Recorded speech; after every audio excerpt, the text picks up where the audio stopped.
নমস্কার বৃষ রাশির জাতক জাতিকারা, বন্ধুরা, আশা করি আপনারা ভালো আছেন, সুস্থ আছেন।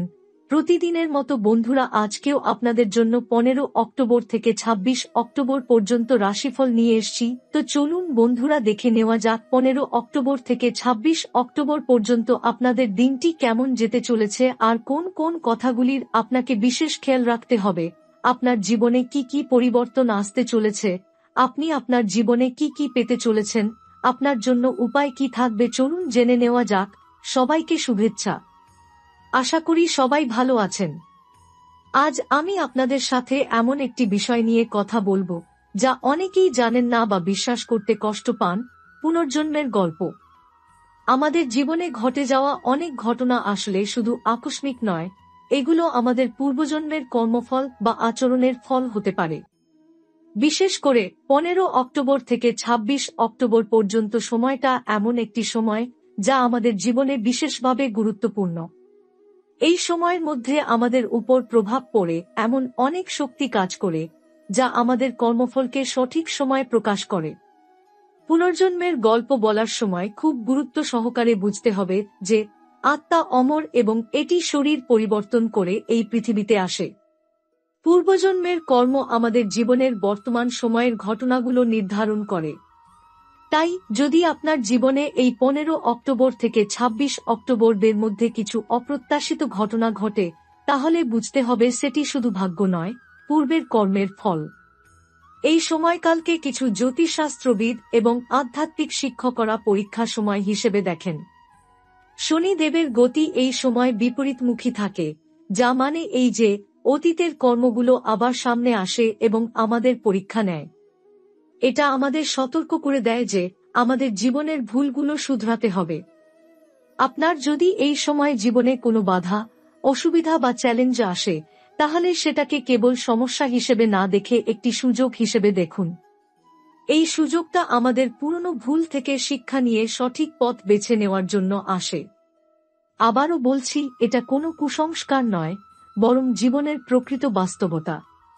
আমাদের চারপাশের পৃথিবী পরিবর্তনশীল, কিন্তু আত্মা স্থায়ী। তাই আত্মার উন্নতি আমাদের সবারই লক্ষ্য হওয়া উচিত। এই সময় আমরা যদি নিজের ভুলগুলো বুঝে শুধরে নিতে পারি, তাহলে আমাদের পরবর্তী জীবনও সুখময় ও সফল হবে। এই ভিডিওতে আমি আপনাদের জানাবো কিভাবে এই সময়টা আমাদের জীবনে প্রভাব ফেলে এবং আমরা কিভাবে নিজেদের পুনর্জন্মের চক্র থেকে মুক্তি পেতে পারি। পুনর্জন্ম বলতে শুধু একটি শারীরিক জীবনের পুনরাবৃত্তি নয়, বরং এটি আত্মার শেখার একটি অবিচ্ছেদ্য প্রক্রিয়া। যখন আমরা জীবনে ভুল করি, পাপ বা দোষ করি, তখন সেই কর্মের প্রতিফলন পরবর্তী জীবনে আসে। কিন্তু আমরা যদি সেই কর্ম থেকে শিক্ষা নিতে পারি, নিজেকে বদলে নিতে পারি, তখন আমাদের আত্মার উন্নতি হয় এবং পুনর্জন্মের চক্র থেকে মুক্তির পথ খোলা হয়। এখানে 15 থেকে 26 অক্টোবরদের সময়টার একটি বিশেষ গুরুত্ব আছে। এ সময় পৃথিবীর কয়েকটি গ্রহ বিশেষ অবস্থানে থাকে, যা আমাদের কর্মফলের প্রকাশকে ত্বরান্বিত করে। শনি গ্রহের গতি এই সময় ধীর হয়ে যায় বা বিপরীতমুখী হয়, যা মানে আমরা আমাদের অতীত কাজগুলো আবার পরীক্ষা করি। এটি একটি ধরনের আধ্যাত্মিক রিহার্সালের মতো, যেখানে আমাদের জীবনের ভুল এবং সঠিক দিকগুলো পরিষ্কার হয়। এই সময়ে আত্মার যাত্রায় যারা সচেতন থাকেন, তারা নিজেদের জীবনের দোষ ত্রুটিগুলো খুঁজে বের করে ক্ষমা চায় এবং আত্মাকে শুদ্ধ করার কাজ শুরু করে। এই কাজগুলো আমাদের কেবল বর্তমান জীবনের জন্য নয়, আগামী জীবনের জন্য একটি মঙ্গলকর ফল এনে দেয়। এছাড়া এই সময় আমরা যদি ধ্যান, প্রার্থনা ও সৎ কাজের মাধ্যমে নিজেদের উন্নতির দিকে মনোনিবেশ করি, তাহলে এটি আমাদের জন্য একটি নতুন সূচনা হিসেবে কাজ করে। যেমন পুরনো একটি ভুল যদি নতুন জীবনে দুর্ভাগ্য বয়ে আনে, তাহলে এই সময় আমরা সেই ভুলের থেকে মুক্তি পেতে পারি। আপনি যদি এই সময় নিজের মধ্যে শান্তি, ভালোবাসা ও ক্ষমার আলো দেখতে চান, তাহলে নিজের অতীতের দোষগুলো মেনে নিয়ে সেগুলো শুধরানোর চেষ্টা করুন। এই কাজটি সহজ না হলেও এর ফলাফল গভীর ও স্থায়ী হবে। অনেক মানুষই বিশ্বাস করেন যে তাদের জীবনে এমন কিছু ঘটনা ঘটে যা তারা ব্যাখ্যা করতে পারেন না। কোথায় যেন একটা অপরিচিত আবেগ বা ভয়ের অনুভূতি, বা হঠাৎ করে কোনো জায়গা বা ব্যক্তির প্রতি অজানা আকর্ষণ, এসবই পূর্বজন্মের স্মৃতির প্রতিফলন হতে পারে। আমাদের মস্তিষ্কের গভীরে থাকা এই স্মৃতিগুলো কখনো কখনো স্বপ্নের মাধ্যমে বা অজানা অনুভূতির মাধ্যমে সামনে আসে। পূর্বজন্মের স্মৃতি বোঝা মানে শুধু অতীত জানা নয়, এটি আমাদের বর্তমান জীবনের সমস্যাগুলো সমাধানের চাবিকাঠি। যেমন, যদি কোনো ব্যক্তি বারবার একই ধরনের সম্পর্কের সমস্যায় পড়ে, তাহলে তার পূর্বজন্মের কোনো আবদ্ধতা বা অপরিষ্কৃত বিষয় বর্তমান জীবনে ফিরে আসতে পারে।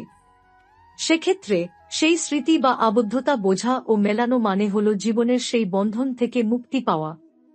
ধারণা করা হয়, অনেক সময় আমরা এক জীবনে শুরু করা কাজ আরেক জীবনে শেষ করি। তাই পূর্বজন্মের স্মৃতি আমাদের জীবনের উদ্দেশ্য বুঝতে সাহায্য করে। যদি আমরা সেই স্মৃতিগুলো খুঁজে বের করতে পারি, তাহলে বর্তমান জীবনে আমাদের পথচলা অনেক সহজ ও সফল হবে। কিন্তু এই স্মৃতিগুলো সব সময় স্বতঃস্ফূর্ত আসে না। ধ্যান, যোগ, প্রার্থনা কিংবা বিশেষ আধ্যাত্মিক অনুশীলনের মাধ্যমে আমরা এই স্মৃতিগুলোকে সচেতন করতে পারি। এটি অনেক সময় কঠিন হলেও একবার এই স্মৃতি পরিষ্কার হলে আমরা নিজের জীবনের মানে ও উদ্দেশ্য বুঝতে পারি। এই স্মৃতি থেকে শিক্ষা নিয়ে আমরা নিজের ভুলগুলো শুধরাতে পারি, পুরনো ক্ষোভ ও হিংসা দূর করতে পারি এবং নিজের আত্মাকে উন্নত করতে পারি। এভাবেই পুনর্জন্মের চক্র থেকে মুক্তির পথ তৈরি হয়। পূর্বজন্মের স্মৃতি ও শিক্ষা আমাদের কাছে একটি গাইডলাইন হিসেবে কাজ করে, যা দিয়ে আমরা জীবনের নানা সমস্যা ও সংকটের সমাধান করতে পারি।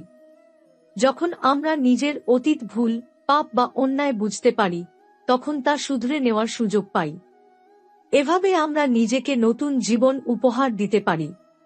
প্রথমেই প্রয়োজন নিজের মনের ভিতর থাকা পুরনো ক্ষোভ, রাগ ও অপরাধবোধকে মুক্ত করা। অনেক সময় এই আবেগগুলো এমনভাবে মস্তিষ্কের নিচে চাপা পড়ে থাকে যে তা আমাদের বর্তমান সম্পর্ক, কাজ ও স্বাস্থ্যকে প্রভাবিত করে। ধ্যান, প্রার্থনা ও যোগের মাধ্যমে এই আবেগগুলোকে চিনে নিয়ে মুক্তি পাওয়া সম্ভব। দ্বিতীয়ত, নিজের জীবনের উদ্দেশ্য স্পষ্ট করা জরুরি। পূর্বজন্মের স্মৃতি থেকে প্রাপ্ত শিক্ষা যদি আমরা সঠিক কাজে লাগাই, তাহলে আমাদের জীবনে অর্থপূর্ণ পরিবর্তন আসবে। যেমন, পুরনো কোনো ভুল বুঝে তার পুনরাবৃত্তি বন্ধ করা বা কারো প্রতি দীর্ঘদিন ধরে থাকা হিংসা ভুলে মিত্রতা গড়া। তৃতীয়ত, জীবনে ধৈর্য ও ক্ষমাশীল হওয়া শিখতে হবে।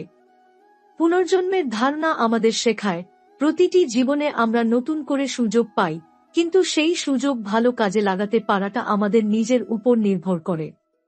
ক্ষমা করার মানে নিজেকে মুক্ত করা, এবং ধৈর্যের অর্থ হল জীবনের ওঠাপড়া সহ্য করে এগিয়ে যাওয়া। এছাড়া আত্মাকে উন্নত করার জন্য নিয়মিত আধ্যাত্মিক অনুশীলন প্রয়োজন। সুতরাং ধ্যান, প্রার্থনা, পুণ্য কাজ করা ও মন ভালো রাখা, এই সমস্ত অভ্যাস আমাদেরকে পুনর্জন্মের চক্র থেকে মুক্তি ও শান্তির পথে নিয়ে যায়। অতীতের স্মৃতি থেকে শিক্ষা নিয়ে আমাদের উচিত বর্তমান জীবনকে ভালোবাসা, করুণা ও সৎ পথে পরিচালিত করা। কারণ সত্যিকারের মুক্তি আসে যখন আমরা নিজের অতীত ভুল থেকে শিক্ষা নিয়ে ভালো জীবন গড়ে তুলি। জীবনের প্রতিটি স্তর এক একটি ধাপ। কেউ এই ধাপগুলোকে কেবল দৈনন্দিন ঘটনাবলী ভেবে কাটিয়ে দেয়, আবার কেউ সেই ঘটনাগুলোর অন্তরালের গভীরতাকে অনুভব করতে শেখে। যারা অনুভব করে তারাই ধীরে ধীরে পৌঁছে যায় এক উন্নতর উপলব্ধিতে। এটা শুধু একটি জন্ম, একটি জীবন নয়, এটা আত্মার এক দীর্ঘ যাত্রাপথের ক্ষণিকের একটি অধ্যায়। যখন আত্মা পূর্বজন্মের স্মৃতিগুলো ধীরে ধীরে প্রকাশ করতে শুরু করে, তখন প্রথমে সবকিছু অস্পষ্ট, আবছা মনে হয়। আমাদের মনে হয় এ যেন কোনো স্বপ্ন বা কল্পনা। কিন্তু সময়ের সঙ্গে সঙ্গে সেই সংকেতগুলো আরও স্পষ্ট হতে থাকে। যে প্রশ্নগুলো আগে অজানার অন্ধকারে ডুবেছিল, একসময় তা নিজের থেকেই উত্তর দিতে শুরু করে। অনেক সময় জীবনের এমন কিছু ঘটনা ঘটে যেগুলোর সঙ্গে আমাদের যুক্তি বা অভিজ্ঞতা মেলাতে পারে না। হঠাৎ করে কাউকে দেখে চেনা মনে হওয়া, কোনো নির্দিষ্ট জায়গায় গিয়ে আবেগাক্রান্ত হয়ে পড়া, কিংবা অকারণে কাউকে অপছন্দ বা অতিরিক্ত টান অনুভব করা, এসব কিছুই পূর্বজন্মের আত্মিক সংযোগের প্রতিফলন হতে পারে।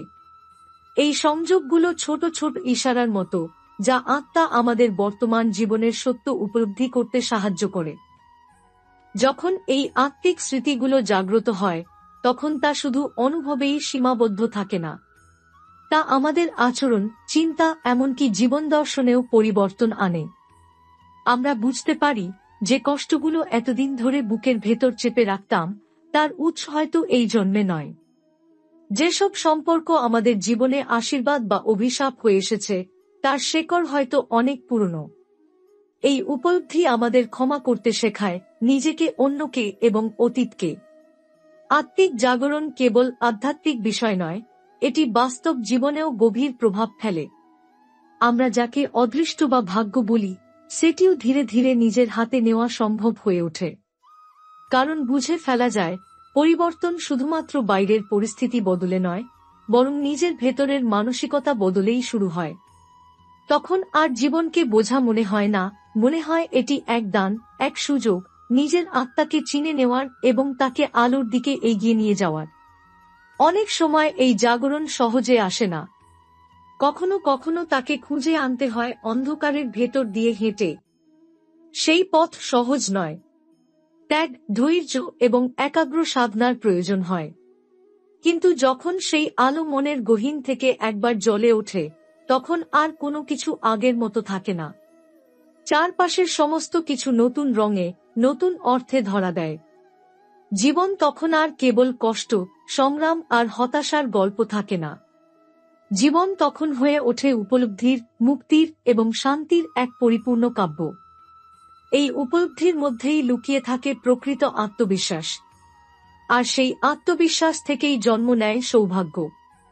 আপনি যখন নিজের আত্মাকে চিনতে শেখেন, তখন জীবনের সমস্ত বাধা আস্তে আস্তে সরে যেতে শুরু করে।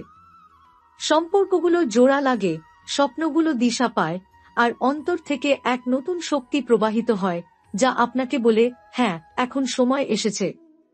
এই সময়টা 15 অক্টোবর থেকে 26 অক্টোবরের মধ্যে এমন এক জ্যোতিষীয় ও আত্মিক মিলনের সময়, যখন মহাজাগতিক শক্তিগুলো আপনার জীবনের জন্য প্রস্তুত হয়ে আছে। শুধু দরকার আপনার একটি সিদ্ধান্ত, নিজেকে চেনার, নিজেকে বদলানোর এবং নিজের ভাগ্য নিজের হাতে তুলে নেওয়ার। এই আত্মিক রূপান্তর শুরু হয় খুব নরমভাবে। কোনো বড় শব্দে নয়, কোনো চমকে নয়, বরং এক গভীর নীরবতায়।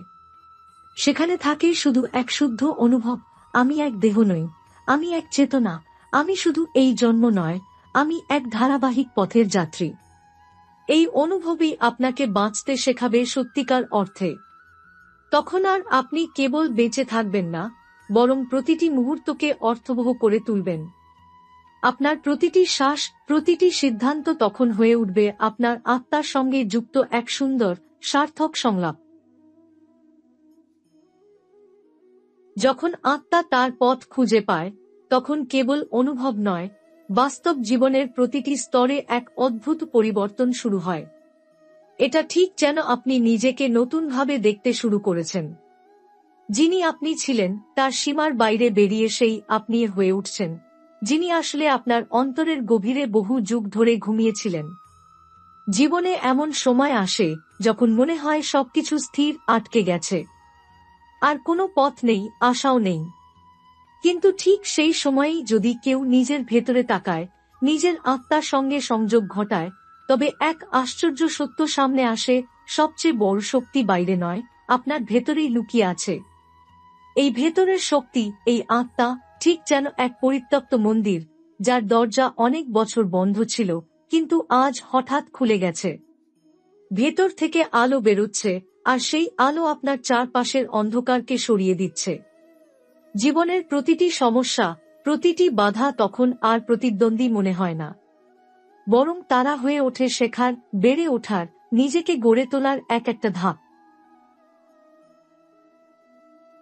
আপনি বুঝতে শুরু করেন কেন এই কষ্ট এসেছিল, কেন এই মানুষগুলো জীবনে এসেছে, কেন আপনি এই বিশেষ পথেই হেঁটেছেন। সব প্রশ্নের উত্তর একে একে সামনে আসতে থাকে, যেন মহাবিশ্ব নিজেই আপনাকে বোঝাতে চাইছে, তুমি এক পথিক এবং তোমার পথ কখনো ভুল ছিল না। আত্মার শক্তি শুধু অনুভব নয়, এটি সঠিক সিদ্ধান্ত নেওয়ার শক্তি। যখন আপনি ভেতর থেকে জেগে ওঠেন, তখন জীবনের প্রতিটি বিষয়ের ওপর আপনি নতুন দৃষ্টিতে তাকান। কর্মজীবন, সম্পর্ক, পারিবারিক দায়, অর্থনৈতিক চিন্তা, সবকিছুর মধ্যেই এক নতুন ভারসাম্য তৈরি হয়। আপনি হঠাৎ বুঝতে শুরু করেন কোন পথে গেলে শান্তি পাবেন, কোন কাজটি এখন আপনার উচিত, কোন সম্পর্কটিকে আপনাকে ঠিকঠাকভাবে জোড়া লাগাতে হবে, আর কোনটিকে বিদায় জানানোই শ্রেয়। এই আত্মিক শক্তির সবচেয়ে বড় প্রভাব পড়ে আপনার আত্মবিশ্বাসে। আপনি আর আগের মতো দ্বিধাগ্রস্ত থাকেন না, সিদ্ধান্ত নিতে ভয় পান না, নিজের উপর বিশ্বাস জন্মায় এবং সেই বিশ্বাসই আপনাকে সাফল্যের পথে নিয়ে যায়। যেসব কাজে এতদিন সাহস করতে পারেননি, এখন সেগুলোর দিকেই আপনি এগোতে শুরু করেন। আপনার কণ্ঠে দৃঢ়তা আসে, চেহারায় প্রশান্তি এবং দৃষ্টিতে উদ্যম। অন্যরাও তা অনুভব করে। তারা দেখতে পায় আপনি বদলে গেছেন, এবং এই বদলে যাওয়ার মূলে থাকে আত্মার সেই গভীর স্মৃতি যা আপনি জন্মজন্মান্তরে বহন করে এনেছেন। সেই স্মৃতি হয়তো এক তপস্যার, এক অসমাপ্ত সাধনার, বা হয়তো এক দাগ কাটে দেওয়া প্রতিজ্ঞার, যেটি আপনি আজ পূর্ণ করতে চলেছেন। এই মুহূর্তে 15 অক্টোবর থেকে 26 অক্টোবরদের মাঝামাঝি সময় এমন এক জ্যোতিষগত কম্বিনেশন তৈরি হয়েছে, যেখানে শনি, চন্দ্র ও বৃহস্পতির প্রভাব আত্মিক জাগরণ এবং বাস্তব জীবনে স্থায়ী সাফল্য আনতে সহায়ক ভূমিকা পালন করছে। এই সময় আপনার সিদ্ধান্ত, ভাবনা ও কর্মগুলো বহুগুণ বেশি প্রভাব ফেলবে আপনার ভবিষ্যতের ওপর। আপনি যা বেছে নেবেন সেটাই আপনাকে সামনের 2 মার্চ বছরের ভাগ্যের দিক ঠিক করে দেবে। সেই কারণে এখন সময় নিজেকে গুছিয়ে নেওয়ার। পুরনো ব্যথা, পুরনো ভুল এবং হতাশা এসবকে বিদায় জানিয়ে নতুন রোদের দিকে হাঁটার। আত্মার ভিতর যে শান্তি, ভালোবাসা ও আলো লুকিয়ে আছে সেটাকেই সামনে আনতে হবে। এবং মনে রাখবেন, আপনি শুধুই একজন মানুষ নন, আপনি একজন পুরনো আত্মা। বহু জন্মের অভিজ্ঞতা, তপস্যা ও শক্তি আপনার ভেতরে আছে। এখন সেই শক্তিকে ব্যবহার করার সময় এসেছে। আপনার আত্মিক জাগরণ আজ শুধু ব্যক্তিগত শান্তির জন্য নয়, বরং বাস্তব জীবনের সৌভাগ্য, সমৃদ্ধি ও মানসিক প্রশান্তির জন্য দরকার।